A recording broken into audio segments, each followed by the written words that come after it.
Oral communication breakdown. Objectives. Number 1. Define the concept of communication breakdown. Number 2. Identify the different kinds of barriers to effective communication. Number 3. Explain the causes of communication breakdown. What's new? Communication is a process of exchanging thoughts, ideas, and opinions in order to connect with other people. Its goal is to achieve a clear and effective understanding resulting to good relationships in the community. However, there are times when this goal is not reached due to certain factors. When this happens, there is a communication breakdown. What is it? The elements involved in communication are important in the success or failure of this process. These very same elements, sender, message, receiver, feedback, etc., can pose a threat to the efficiency or effectiveness of the process. Communication breakdown may occur when problems in any of the elements involved arise. They become barriers to communication. Simply put, communication breakdown results when the intended message of the sender is not understood exactly by the receiver. Barriers to communication are present. Recognizing the barriers or obstacles to effective communication is important in order to avoid communication breakdown. Here are some of the barriers that may cause communication failures. Barriers to communication. We have physical barriers. Physical barriers are the natural or environmental condition that act as a barrier in communication in sending the message from sender to receiver.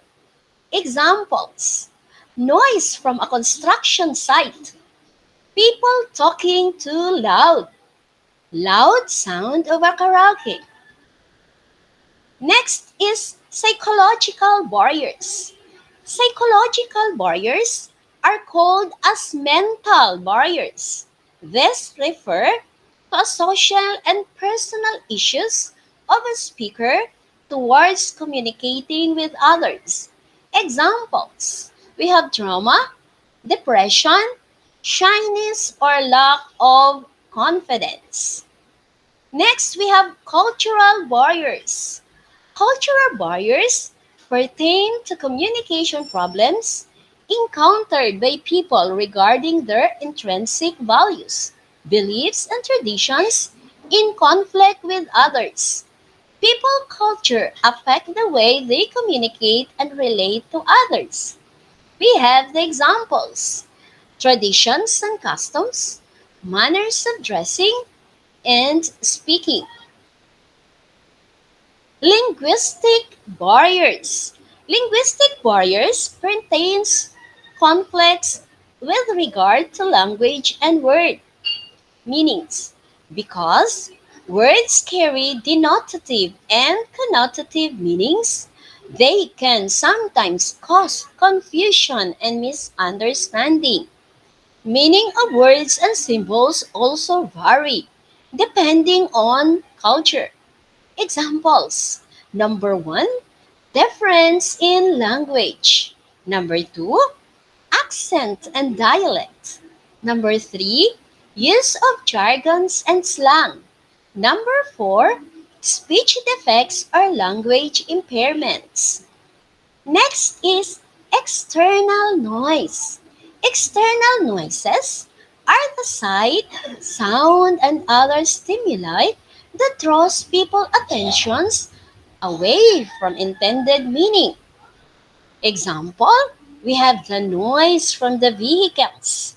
We have the dog barking and the sound of an airplane. Next is the semantic noises. This is called internal noises, are the alternate meanings aroused by a speaker's symbols.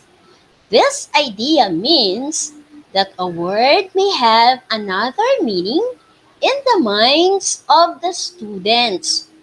This is affected by the language in which they grew and the culture in which they are exposed.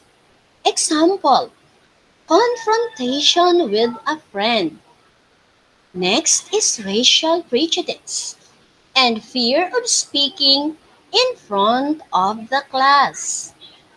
Okay, next we have the cultural barriers.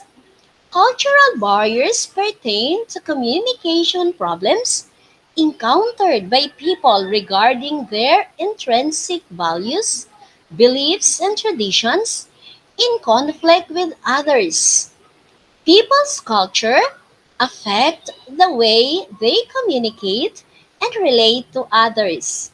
Example, number one is incorrect grammar. Number two, using excessive technical jargon. And number three, using idiomatic expressions. Thank you and God bless.